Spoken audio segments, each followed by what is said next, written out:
आइए दोस्तों पढ़ते हैं बायोलॉजी। बायोलॉजी को हिंदी में जीव विज्ञान कहते हैं। जीव विज्ञान की ऑलरेडी हमने 2 क्लासें कर चुकी, ठीक है। तो 2 क्लासों को आप वॉच कर लीजिए, जिनकी प्लेलिस्ट बनी हुई है, जाके वो प्लेलिस्ट में आप देखेंगे दोनों क्लासें पड़ी हुई हैं, ठीक है। तो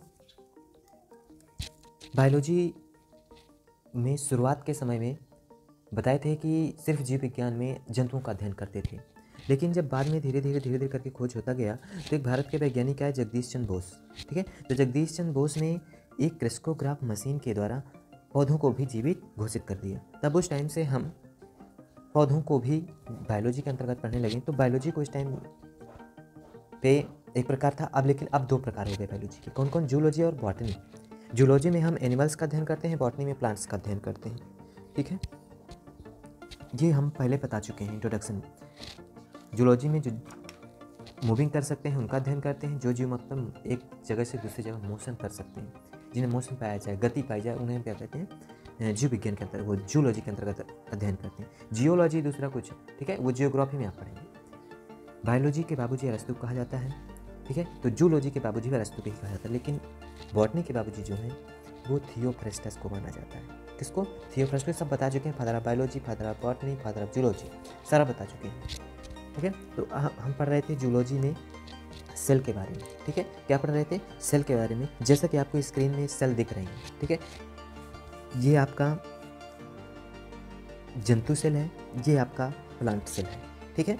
इधर वाला जो फिगर है ये प्लांट सेल का है और इधर वाला जंतु सेल का है, ठीक है, एनिमल सेल का। तो सेल में बताए थे, सेल की दूसरी जो वीडियो पड़ी हुई है सेकंड वाली बायोलॉजी की, उसमें सेल के बारे में बताए थे कि कोशिका का बायोलॉजिकल नेम साइटो होता है। मतलब सेल अंग्रेजी है और सेल को बायोलॉजी में हम साइटो कहते हैं। तो कोशिका अध्ययन क्या कहलाता है? साइटोलॉजी कहलाता है। कोशिका अध्ययन क्या कहलाता है? साइटोलॉजी कहलाता है। कोशिका की खोज किसने किया था? तो रॉबर्ट हुक ने किया था, लेकिन उन्होंने मृत कोशिका की खोज कर दिया था। जीवित कोशिका की खोज लीवेनहॉक ने किया था, एंटोनी वॉन लीवेनहॉक ने किया था। ये दोनों जब कोशिकाओं की खोज करके चले गए तो लोगों ने पूछा कि कोशिकाओं का करना क्या है, क्या मतलब है इन कोशिकाओं का। तब स्लाइडेनसॉन 2 वैज्ञानिक आए, उन्होंने एक सिद्धांत दिया, कहा कि पूरा शरीर कोशिकाओं से मिलकर बना होता है। जितना हमारा पूरा शरीर है वो सब कोशिकाओं से मिलकर बना है। जैसा कि बूंदी का लड्डू होता है, तो लड्डू किससे मिलकर बना होता है? बूंदी से मिलकर बना होता है। तो बूंदियाँ क्या है? उसके लिए कोशिका, उस लड्डू के लिए, ठीक है। इसी प्रकार हमारा शरीर भी छोटी छोटी असंख्य कोशिकाओं से मिलकर बना होता है, लाखों कोशिकाओं से। तो ये हमने बता दिया था। तो ये सब पढ़ लिए थे कि सेल को साइटो, ठीक है। तो ये पढ़ने के बाद हम यहाँ पर अब पढ़ेंगे, 1 मिनट रुकिएगा।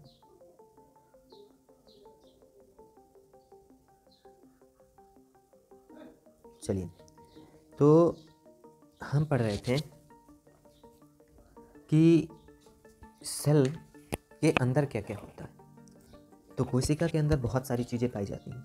ये सब चीज़ें एक झिल्ली में बंद होती हैं। उस झिल्ली को हम बोलते हैं कोशिका झिल्ली। क्या बोलते हैं? कोशिका झिल्ली बोलते हैं। अभी जो ये फिगर है इसके बारे में बताएंगे, लेकिन अभी यहाँ पर हम कोशिकाओं के बारे में, कोशिका के अंदर क्या क्या होता है उसके बारे में कुछ जान लेते हैं, तब उसके बारे में चर्चा करेंगे, ठीक है। अच्छा, एक चीज़ और बता दें, जन्म के बाद किसमें कोशिका विभाजन नहीं होता? तो ब्रेन में नहीं होता है, ठीक है। जब जन्म हो जाता है तो इसके बाद वहाँ कोशिका विभाजन नहीं होता है। कोशिका सबसे तेज़ी से कोशिका विभाजन कहाँ होता है? तो लीवर में होता है। और सबसे कम कहाँ होता है? तो न्यूरॉन, मतलब कि ब्रेन में, ठीक है। तो कोशिका का हम बायोलॉजिकल नेम बताए थे कि साइटो होता है। कोशिका का अध्ययन क्या कहलाता है? साइटोलॉजी कहलाता है। कोशिका की खोज किसने की थी? तो रॉबर्ट हुक ने की थी, लेकिन ये मृत कोशिका की खोज की थी। और जीवित कोशिका की खोज किसने की थी? तो एंटोनी वॉन लीवेनहॉक ने की थी। और कोशिका सिद्धांत किसने दिया था? तो स्लाइडेनसॉन ने दिया था। सबसे बड़ी कोशिका शुतुरमुर्ग का अंडा में पाया जाता है, सबसे छोटी कोशिका माइकोप्लाज्मा, ठीक है। ओवरऑल जब देखते हैं तभी में, ठीक है। यदि मानव में देखें सबसे बड़ी कोशिका तो ओवम होती है, जो फीमेल में पाया जाता है। मानव में सबसे छोटी कोशिका स्पर्म होता है, जो मेल में पाया जाता है। मानव में सबसे लंबी कोशिका होती है वो न्यूरॉन होती है, मतलब ब्रेन जो होता है न्यूरॉन से मिलकर बना होता है, ठीक है। तो किसमें सब विभाजन नहीं होता बताइए? तो न्यूरॉन में, तो ब्रेन में नहीं होता है। सबसे लंबी कोशिका ब्रेन की होती है, ठीक है। मानव में सबसे लंबी कोशिका की ब्रेन में होती है। किसमें सबसे तेज़ी से विभाजन होता है? कोशिका विभाजन होता है, सेल डिवीजन होता है तो लीवर में, ठीक है। मतलब जब लीवर में यदि पेट में चोट लगती है तो जल्दी ठीक हो जाती है, क्योंकि वहाँ कोशिका विभाजन तेज़ी से होता है, सेल डिवीजन तेज़ी से होता है, फास्टली होता है, इस वजह से वहाँ के घाव जल्दी भर जाते हैं, ठीक। तो अब देखते हैं कोशिका के अंदर क्या क्या होता है। तो हमारे कोशिका के अंदर, ये मान लिया कि कोशिका है, ठीक है, तो कोशिका के अंदर हमारा जो होता है ये कोशिका झिल्ली है। क्या है? सेल मेम्ब्रेन बोलते हैं या कोशिका झिल्ली बोलते हैं, या इसी को प्लाज्मा मेम्ब्रेन भी कहते हैं। ठीक है, प्लाज्मा मेम्ब्रेन भी कहते हैं। इसे हम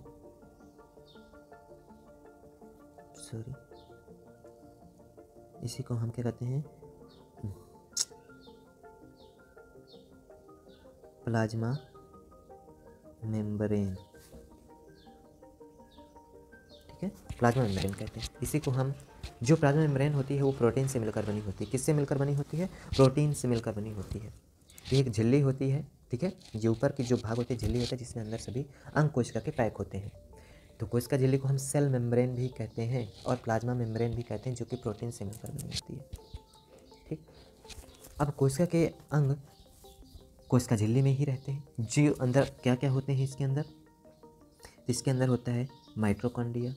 ठीक है, क्या क्या होता है? माइटोकॉन्ड्रिया, गाल्जी बॉडी, ठीक है, गाल्जी बॉडी होता है। इसके बाद होता है वैक्यूल्स होता है, सेंट्रोसोम होता है, एंडोप्लाज्मिक रेटिकुलम होता है, राइबोसोम होता है, न्यूक्लियस होता है, लाइसोसोम होता है। ठीक है, ये सभी चीज़ें कोशिका के अंदर पाई जाती हैं। कहाँ पाई जाती हैं? कोशिका के अंदर। लेकिन सेल वाल एक सेल वाल होता है, जो सेल वाल कोशिका भित्ति जिसे कहते हैं, हिंदी में कोशिका भित्ति कहते हैं, वो सेलुलोज का बना होता है। जो पादप कोशिका में होता है ऐसे बाहर करके सेलुलोज का, ये एक कोशिका भित्ति होती है, तो जो कि पादपों में पाई जाती है। कोशिका भित्ति किस में होती है? सिर्फ पादपों में होती है, वनस्पति में होती है, ये सेलुलोज की बनी होती है। तो कोशिका भित्ति केवल पेड़ पौधों में पाई जाती है। और प्लाज्मा झिल्ली को हम कोशिका झिल्ली या सेल मेम्ब्रेन कहते हैं, और यह प्रोटीन का बना होता है, इसे ध्यान रखना है। ठीक, दुनिया में शरीर में जितनी भी चीज़ें हैं 90% प्रोटीन की ही बनी है। मतलब बॉडी के अंदर जितनी भी सारी चीज़ें हैं वो सब ज़्यादातर प्रोटीन की ही बनी, 90% प्रोटीन की। प्रोटीन को बिल्डिंग मटेरियल भी कहते हैं। प्रोटीन को हम क्या कह सकते हैं? बिल्डिंग मटेरियल, मतलब पूरा बॉडी से बना तो बिल्डिंग मटेरियल बोल देते हैं इसका। ठीक है, बिल्डिंग मटेरियल कहते हैं। कोशिका के अंग सब कोशिका झिल्ली में रहते हैं। जो कोशिका के अंग हैं वो सब कोशिका झिल्ली में होते हैं। Mitochondria, Golgi body, vacuoles, centrosome, endoplasmic reticulum, ribosome, nucleus, lysosome, ये सब झिल्ली में रहते हैं, एक झिल्ली में पैक होते हैं। मेम्ब्रेन कभी भी चौड़ी झिल्ली को नहीं बोला जाता है, सदैव पतली झिल्ली को बोला जाता है, मतलब कि ट्रांसपेरेंट। ठीक है, पतली झिल्ली को कहा जाता है। हम लोग अपनी कोशिका की रक्षा कपड़ा पहनकर कर लेते हैं, लेकिन गाय, कुत्ता, भैंस आदि ये जो हैं इनकी शरीर चमड़ी मोटी रहती है और ठंडी में बाल आ जाते हैं, तो ये अपनी रक्षा कोशिकाओं की इस प्रकार से करते हैं। जितनी लकड़ी है वह सेलुलोज की बनी होती है। जितनी सारी लकड़ी हैं वो सब की सब सेलुलोज की बनी होती हैं। कोशिका भित्ति किसकी बनी होती है? सेलुलोज की बनी होती है। जो कोशिका भित्ति पादपों में पाई जाती है वो सेलुलोज की बनी होती है। हम लोगों में क्या कोशिका भित्ति है? बताइए, हम लोगों में क्या कोशिका भित्ति है? तो नहीं है। हम लोग की कोशिकाओं में कोशिका भित्ति नहीं है। क्या कोशिका झिल्ली है? तो हाँ, कोशिका झिल्ली है, लेकिन कोशिका भित्ति नहीं है। कोशिका भित्ति केवल पेड़ पौधों में होती है। यह एक लकड़ी है। सेलुलोज एक क्या लकड़ी है? सेलुलोज एक नाम है, वैज्ञानिक नाम है लकड़ी का। ठीक है, तो कपड़े किस चीज़ के बने होते हैं? तो कपड़े, कागज, ये सब जितना चीज़ है तो सेलुलोज का बना होता है। किसका बना होता है? सेलुलोज का। कागज भी सेलुलोज का होता है, जिस पे आप नोट्स बनाते हैं, लिखते हैं, वो सेलुलोज का होता है। हम लोग यदि सेलुलोज मतलब लकड़ी, कपड़ा, कागज खा लें तो यह नहीं गलता है, नहीं पचता है। हम लोगों को ग्लूकोज से पचता है, ग्लूकोज पचता है, ये सब पचते नहीं हैं। तो अब कोशिका के अंदर का हम पढ़ते हैं। चलिए, कोशिका के अंदर क्या क्या होता है? तो कोशिका के अंदर mitochondria, Golgi body, vacuoles, centrosome, endoplasmic reticulum, ribosome, nucleus, lysosome, ये सब पाया जाता है। तो पहला हम पढ़ते हैं माइटोकॉन्ड्रिया। अच्छा, कोशिका के ऊपरी भाग में क्या होता है? तो सेलुलोज होता है, जो पादपों में होता है। अब मानव में यदि देखें तो मानव में कोशिका झिल्ली होती है। सबसे ऊपरी भाग कोशिका झिल्ली होती है। कोशिका झिल्ली दोनों में पाई जाती है, मानव में पाई जाती है और पादपों में, दोनों में पाई जाती है। अब यहाँ पर हम नेक्स्ट पेज पे चलते हैं और वहाँ पर देखते हैं माइटोकॉन्ड्रिया। हेडिंग लगाएंगे हम माइटोकॉन्ड्रिया।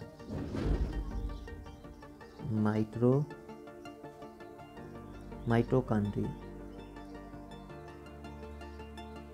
ठीक, इसे हिंदी में बोलते हैं सूत्रकर्णिका। इसे हिंदी में बोलते हैं सूत्रकर्णिका। ठीक है, सूत्रकर्णिका बोलते हैं।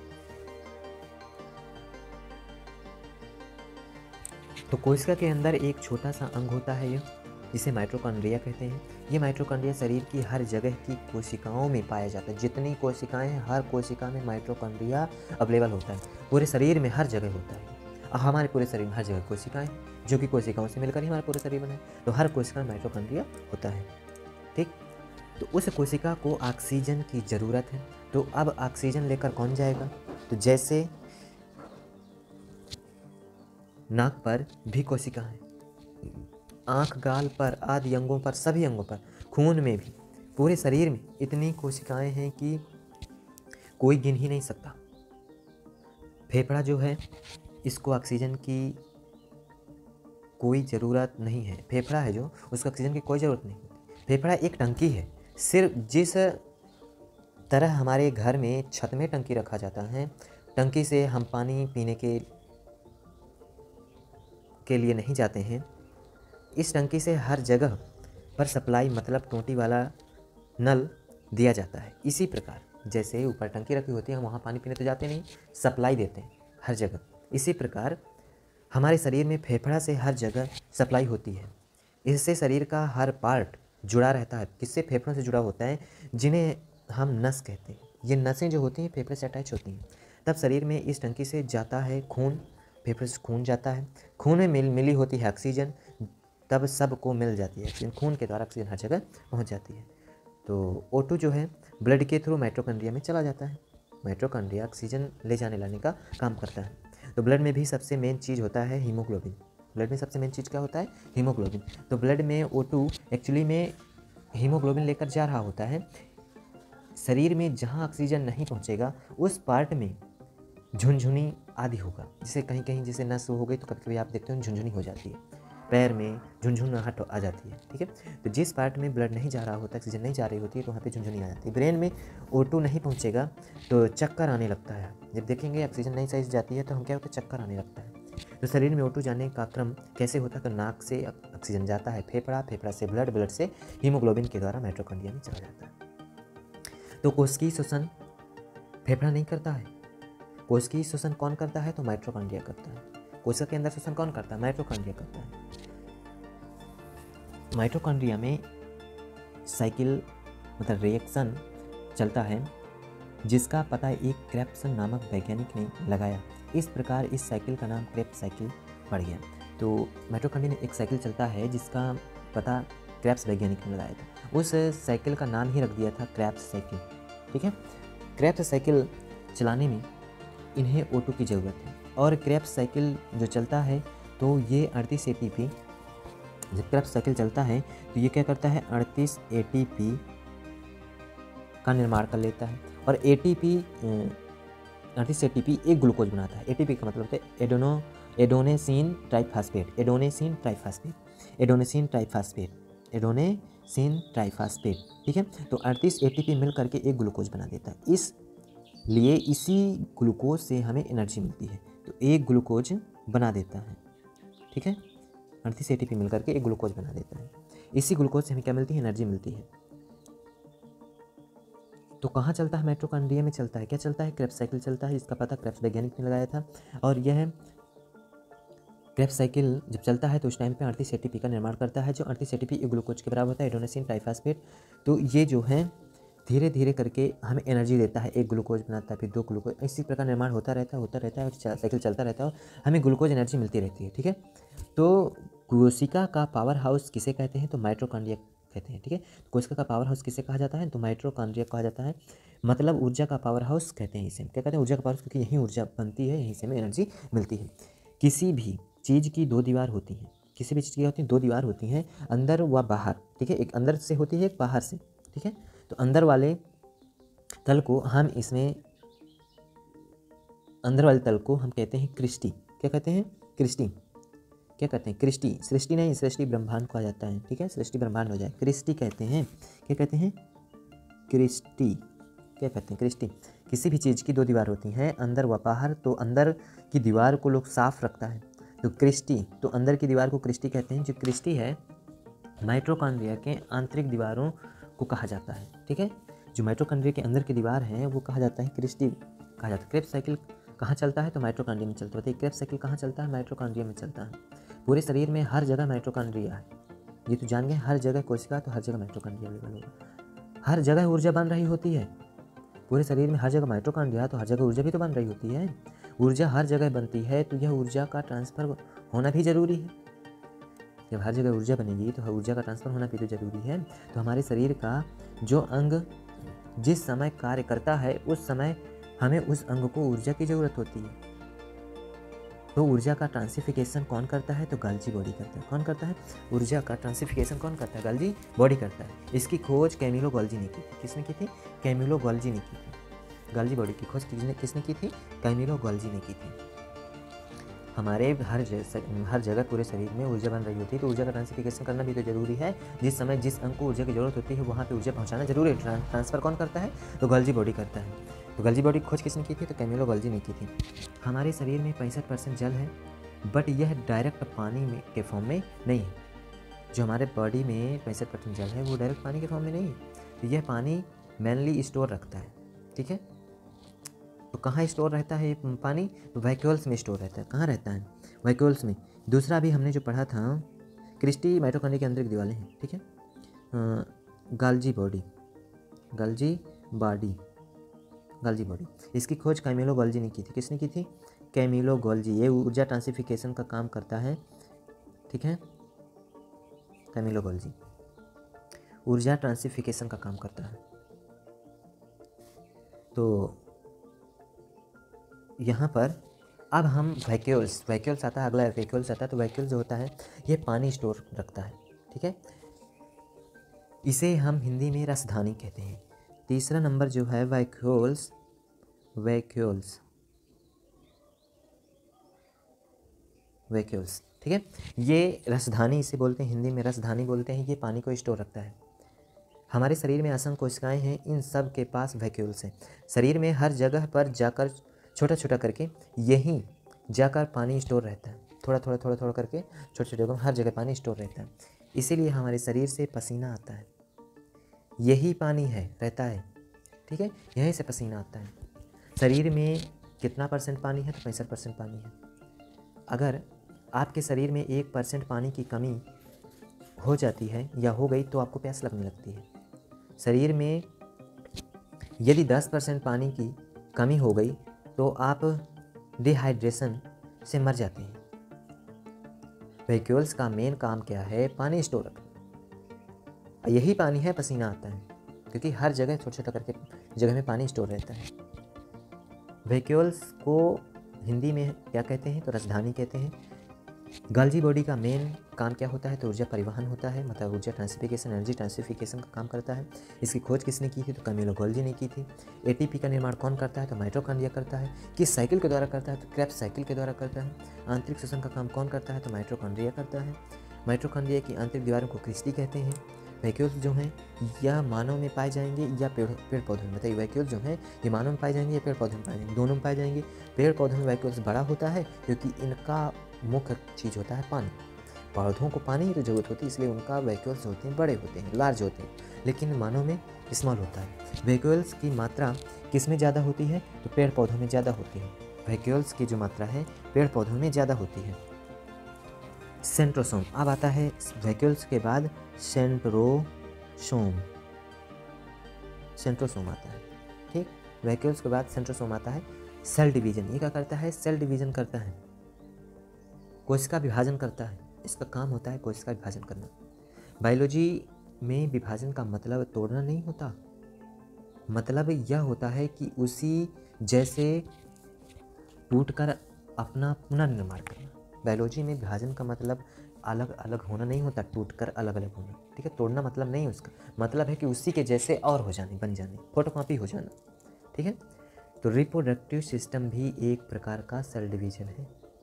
रिप्रोडक्टिव सिस्टम का अलग से चैप्टर है, वहाँ पढ़ेंगे। रिप्रोडक्टिव सिस्टम भी एक प्रकार का सेल डिवीजन है। समझने के लिए से हम बताएं, जैसे माँ के पेट में बच्चा धीरे धीरे अपना सेल डिवीजन कर लेता है, फिर जन्म होता है, इससे सेल डिवीजन मतलब उसी जैसा एक और आदमी तैयार होना।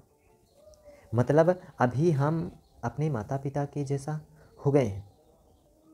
अब हम अपने माता पिता के जैसे हो गए ना, अभी आप जो हैं, आपकी एज जो है, लंबाई, वो सब माता पिता के जैसे हैं। सेल डिवीजन हो गया। सबसे तेज़ी सेल डिवीज़न कहाँ होगा? तो लीवर में। सबसे कम कहाँ होगा?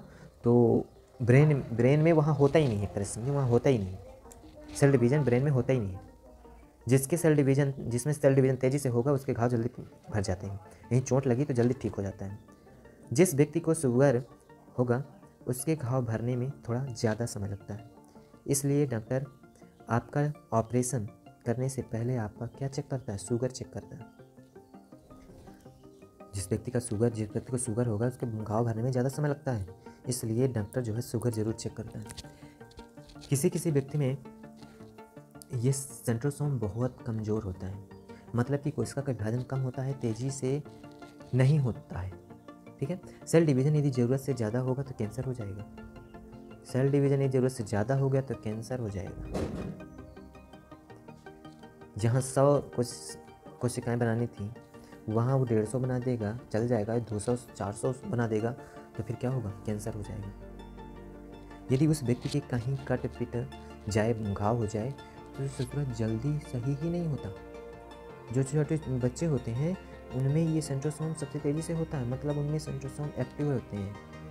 कोशिका विभाजन एक बहुत ही खतरनाक बीमारी को जन्म देती है। उस बीमारी का नाम है कैंसर। यदि हमारे शरीर में कहीं चोट लग गई तो वहाँ की कोशिका टूट जाती है, तो वहाँ पर फिर कोशिका विभाजन होता है। यदि यह कोशिका ज़रूरत से ज़्यादा बन जाती है तो इसका कीमियोथेरेपी इलाज होता है। तो डॉक्टर सेकाई से गामा रेज से जो एक्स्ट्रा सेल बनी होती हैं उन्हें मार देता है। तो हमारे शरीर को क्या होता है? डिफेक्ट हो जाता है। ठीक है, घातक प्रभाव पड़ता है। तो इस पर सबसे पहले आपका बाल झड़ना शुरू हो जाता है। कौन से लक्षण होते हैं फिर उसमें? बाल झड़ने शुरू हो जाते हैं। कैंसर की संभावना सबसे ज़्यादा कहाँ देखने को मिलेगी? तो लीवर में।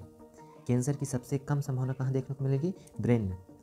किसी को सुने हैं ब्रेन कैंसर है? नहीं, ब्रेन ट्यूमर होता है, ब्रेन कैंसर नहीं होता है, ब्रेन ट्यूमर होता है।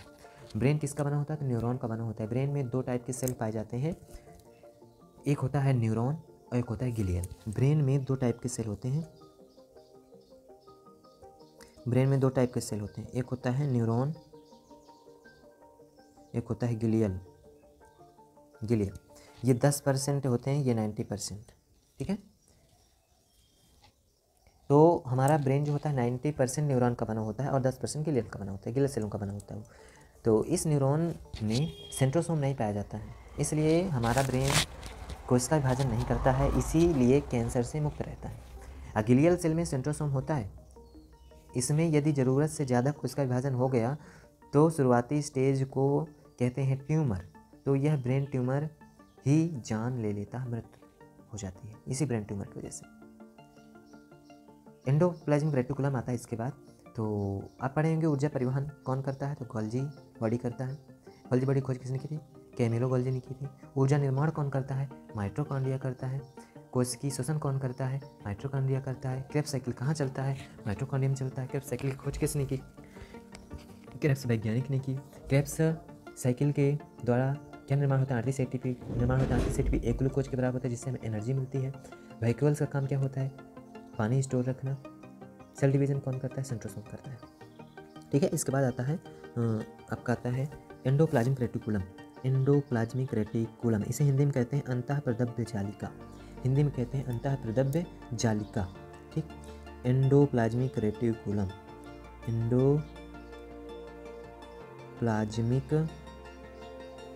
रेटिकुलम। ठीक है, इसे ER लिख सकते हैं, एंडोप्लाज्मिक रेटिकुलम।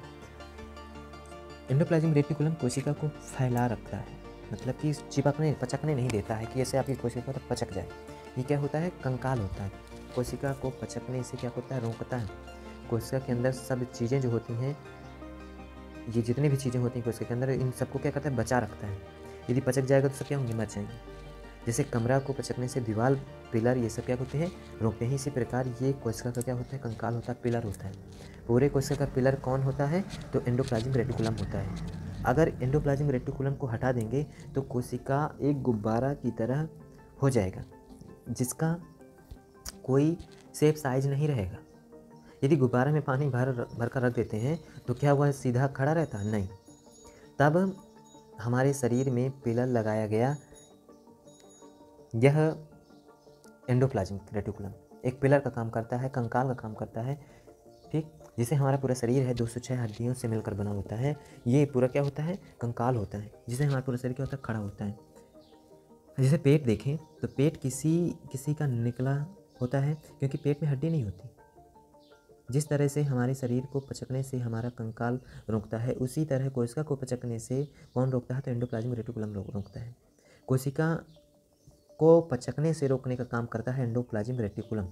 कोशिका को अंदर से सपोर्ट कौन देता है? तो एंडोप्लाज्मिक रेटिकुलम देता है, ठीक। उसका काम सिर्फ होता है एंडोप्लाज्मिक रेटिकुलम कोशिका को पचकने से रोकना, ठीक।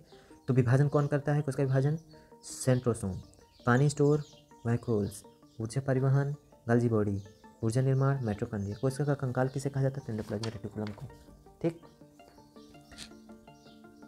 अब यहाँ तक हमने एंडोप्लाज्मिक रेटिकुलम तक पढ़ लिया, इसके आगे नेक्स्ट क्लास में पढ़ेंगे, ठीक है।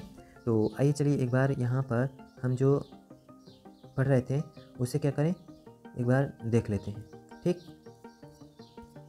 ये यहाँ पर हमने पढ़ा जंतु कोशिका और पादप कोशिका में दोनों में सेम चीज़ होता है। इसमें सेम क्या कोशिका झिल्ली इसमें भी पाई जाती है, कोशिका झिल्ली इसमें पाई, लेकिन इसमें कोशिका झिल्ली के ऊपर क्या होता है? सेलुलोज लगा होता है, जो लकड़ी होती है, सेलुलोज, ठीक है, सेलुलोज पाया जाता है। इसमें सेलुलोज नहीं पाया जाता है, ठीक।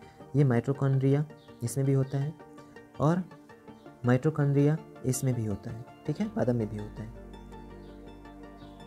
और हमने पढ़ा गोल्गी बॉडी, ठीक, गोल्गी बॉडी इसमें भी होता है, गोल्गी बॉडी इसमें भी होता है। इसके बाद हमने पढ़ा वैक्यूल्स, वैक्यूल्स इसमें भी होता है, इसके वैक्यूल्स जंतु के छोटे होते हैं, इसमें वैक्यूल्स बड़े होते हैं, वैक्यूल्स इसमें भी होता है, ठीक है। ये वैक्यूल्स, इसमें भी वैक्यूल्स, ठीक।